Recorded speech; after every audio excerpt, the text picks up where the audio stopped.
This channel does not promote any violence, harmful, or illegal activities. All content provided by this channel is meant for an educational and information purpose only. জামিন পেলেন Jyotipriya Mallick. Ration দুর্নীতি মামলায় জামিন রাজ্যের প্রাক্তন খাদ্যমন্ত্রীর। Ration দুর্নীতি মামলায় জামিন পেলেন জ্যোতিপ্রিয় মল্লিক। রেশন দুর্নীতি মামলায় তিনি গ্রেফতার হয়েছিলেন, অবশেষে জামিন। তবে জেল মুক্তি কবে, কথা বলবো এই বিষয়ে আমাদের সঙ্গে সরাসরি রয়েছে আমাদের প্রতিনিধি ষষ্ঠী চট্টোপাধ্যায়। ষষ্ঠী, বাকিপুর শঙ্করাঢ্যর পর এবার জ্যোতিপ্রিয়রও জামিন। কি কি শর্তে জামিন, তবে জেল মুক্তি কবে? আরে অ্যাডভোকেট দাঁড়িয়ে আছে, কি আমরা কথা বলবো ষষ্ঠীর সঙ্গে। তবে তার আগে আপনাদেরকে জানাবো যে ইতিমধ্যে জামিন পেলেন জ্যোতিপ্রিয় মল্লিক। 50,000 টাকার ব্যক্তিগত বন্ডে জামিন পেয়েছেন তিনি। রেশন দুর্নীতি মামলায় এবার জামিন পেলেন রাজ্যের প্রাক্তন খাদ্যমন্ত্রী জ্যোতিপ্রিয় মল্লিক।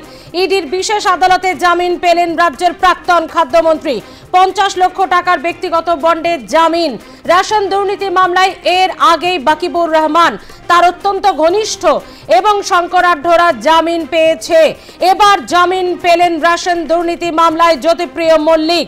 গ্রেপ্তারির 14 মাস পর জামিন পেলেন জ্যোতিপ্রিয় মল্লিক। রেশন দুর্নীতি মামলায় অবশেষে জামিন পেলেন জ্যোতিপ্রিয় মল্লিক।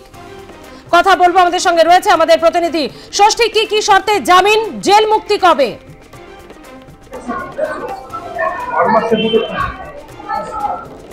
দেখো, 27শে অক্টোবর 2024 সালে মূলত গ্রেপ্তার হয়েছিলেন প্রাক্তন খাদ্যমন্ত্রী তথা বনমন্ত্রী জ্যোতিপ্রিয় মল্লিক।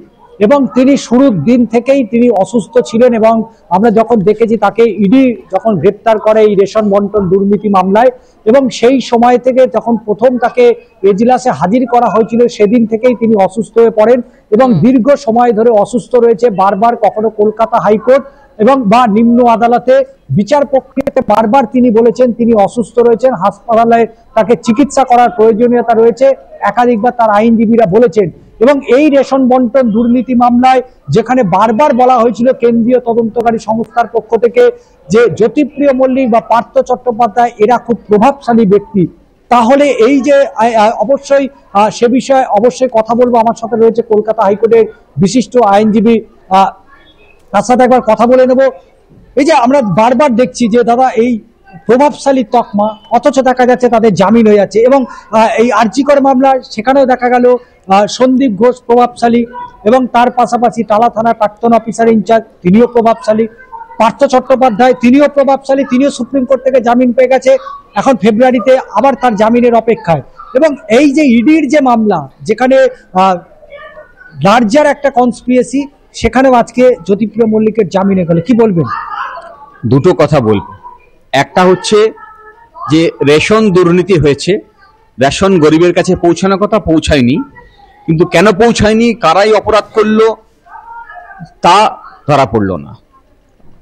অপরাধীরা নিষ্কৃতি পেয়ে যাচ্ছে। কারণ কি? কারণ নিরপেক্ষ তদন্তকারী সংস্থা হিসেবে তাদেরকে ধরা হয়। এই এনফোর্সমেন্ট ডাইরেক্টরেট বলুন, সিবিআই বলুন, যারা এইসব যা বললেন তদন্তগুলো দায়িত্ব পেয়েছে, আদালতের নির্দেশে পেয়েছে বা নিজেরা শ্রমটা করতে।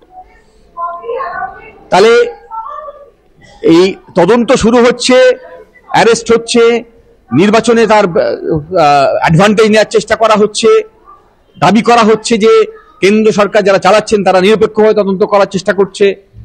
নির্বাচন শেষ হয়ে যাচ্ছে, তারপর কোথাও গিয়ে একটা রফা হয়ে যাচ্ছে এবং তদন্তের গতি স্রোত হয়ে যাচ্ছে। ফলে এই যে তদন্তকারী সংস্থা, এদের উপরে মানুষের আস্থা দিনে দিনে হারাচ্ছে এবং এদের গাফিলতির জন্য এরা যে তথ্য সংগ্রহ করতে পারছে না বা তথ্য সংগ্রহ করছে না, তার কারণে জামিনে ছাড়া পেয়ে যাচ্ছে এইসব যাদের বিরুদ্ধে এই অভিযোগ উঠে এসছে। তার মধ্যেই সব খুব স্বাভাবিকভাবে যে সব মন্ত্রীরা দায়িত্বে আছেন দপ্তরের, তাদের বিরুদ্ধে এই অভিযোগ উঠে এসছে। এখন প্রশ্ন হচ্ছে তাহলে নিরসন কি করে হবে? আমার মনে হচ্ছে যে এইটা একটা হাই টাইম, যখন এইসব সিবিআই, ইডি যারা তদন্তকারী সংস্থা, এরা কেন এই তদন্ত এইরকম স্লোত করছে, কেন এইসব নথি জোগাড় করতে পারছে না, কোথায় গিয়ে কেন এই গাফিলতি দেখা যাচ্ছে, এই বিষয়ে তদন্ত করা দরকার।